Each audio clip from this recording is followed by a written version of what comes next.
Tässä on reunaan tehty italialainen päättely. Tämä sopisi esimerkiksi hihansuihin tai paidanhelmaan tai pipoon, joka neulotaan ylhäältä alas. Reunasta tulee kyllä siisti. Silmukat niin kuin jatkaa matkaa tonne nurjalle puolelle. Let's go! Neulotaan valmistelevat kerrokset ja näitä kerroksia on yhteensä 4. Voit jättää valmistelevat kerrokset pois, jos teet esimerkiksi pipoa tai muuta, missä tarvitaan enemmän joustoa. Nämä kerrokset tekee päättelyreunan sisään sellaisen kujan tai tuupin, eli sen tupularin, ja tästä päättelystä tulee näiden kerrosten kanssa tukevampi ja napakampi. Aloitetaan. Eli ensimmäinen kerros menee niin, että oikeat silmukat neulotaan normaalisti oikein, mutta nurjat nostetaan neulomatta lankatyön edessä. Eli oikeat oikein ja nurja nostetaan lankatyön edessä.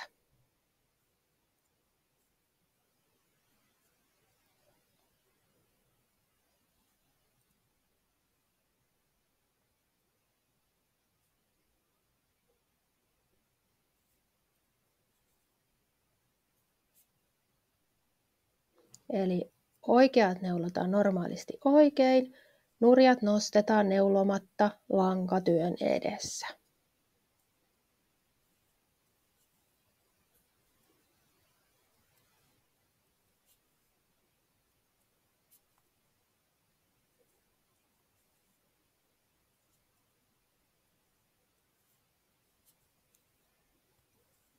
Nyt on päästy kerroksen loppuun ja aloitetaan toinen kerros.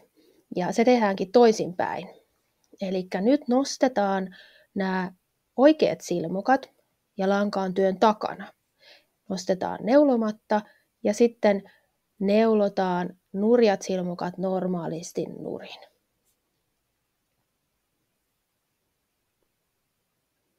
Eli nostetaan neulomatta lankatyön takana ja normaalisti neulotaan nurjat nurin.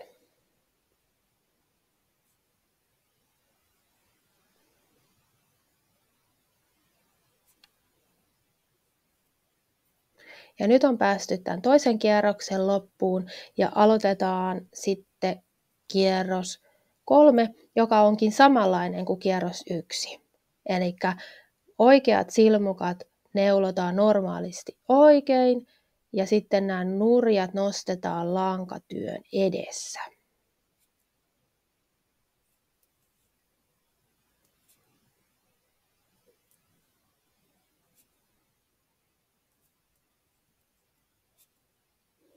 Ja nyt on taas kolmannen kierroksen loppuun päästy. Aloitetaan kierros 4, joka on samanlainen kuin se kierros 2.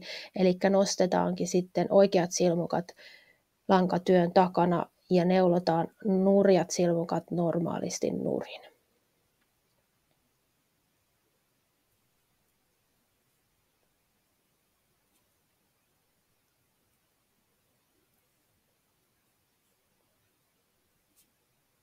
No niin, nyt aloitetaan sitten se itse italialainen päättely ja tähän tarvitsisi 2 kappaletta avattavia silmukkamerkkejä, päättelyneulan ja sakset. Ja tämän kerroksen 2 ensimmäistä silmukkaa merkataan näillä silmukkamerkeillä.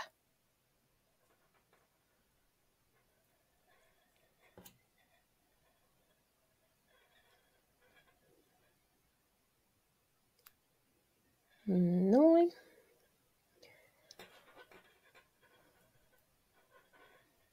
Ja mä tykkään laittaa ne tuonne taakse, mutta ne nyt heiluu siinä, niin ihan sama missä ne on. Noin.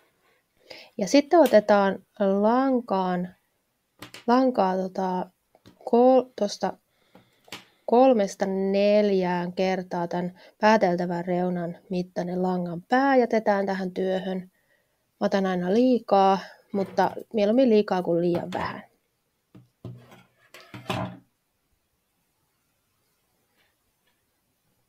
Ja sitten laitetaan lanka neulan silmään.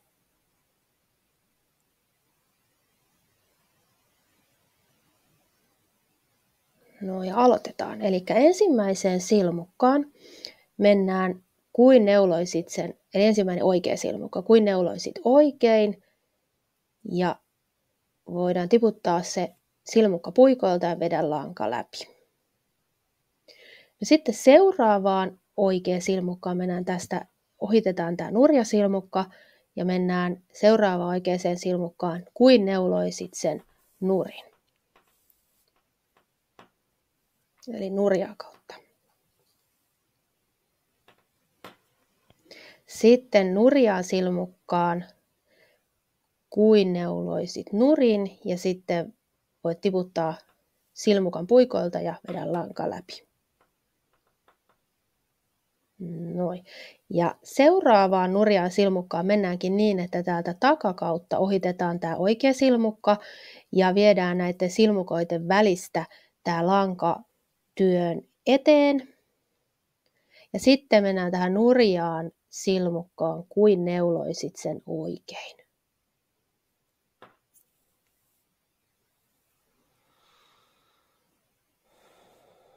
Eli nyt oli nämä 4 vaihetta ja aloitetaan alusta. Eli oikeaan silmukkaan, kuin neuloisit oikein, tiputa puikoilta ja vedä lanka läpi. Seuraavaan oikeaan nurjaa kautta, lanka läpi. Ja sitten tämä edellinen nurjasilmukka nurjaa kautta ja tiputetaan puikoilta, vedä lanka läpi. Ja sitten mentiin seuraavaan nurjaan, täältä ohitetaan oikea silmukka, tullaan takakautta oikealle puolelle ja nurjaan silmukkaan, kuin neuloisit sen oikein ja lanka läpi.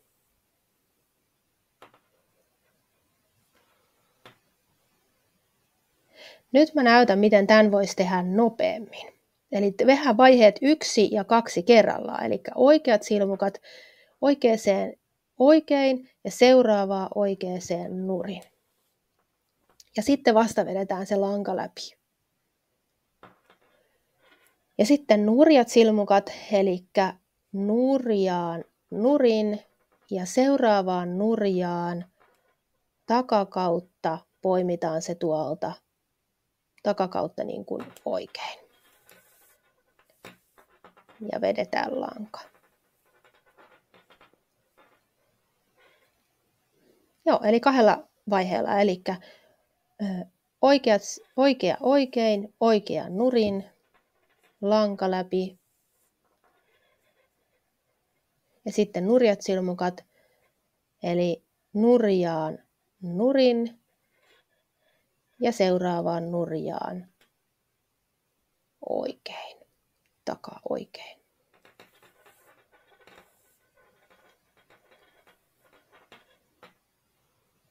Noin. Ja nyt tähän alkaa muodostua tämä päättelyreuna. Ja nyt on kierroksen lopussa. Viimeiset silmukat päätellään. Otetaan tuosta vielä oikea.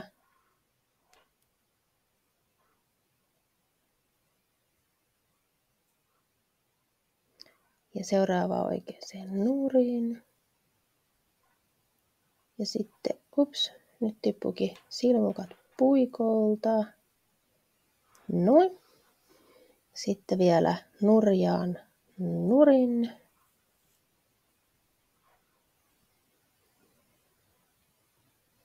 Ja seuraavaan nurjaan takakautta takaa oikein.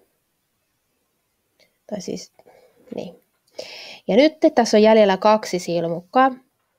Ja otetaan nämä alussa merkatut 2 silmukkaa takaisin puikoille. Ja näiden silmukkamerkkien avulla nämä on helppo nostaa tähän takaisin.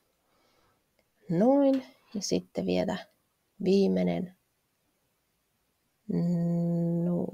Noin. Ja sitten nämä silmukkamerkit voi tässä vaiheessa poistaa.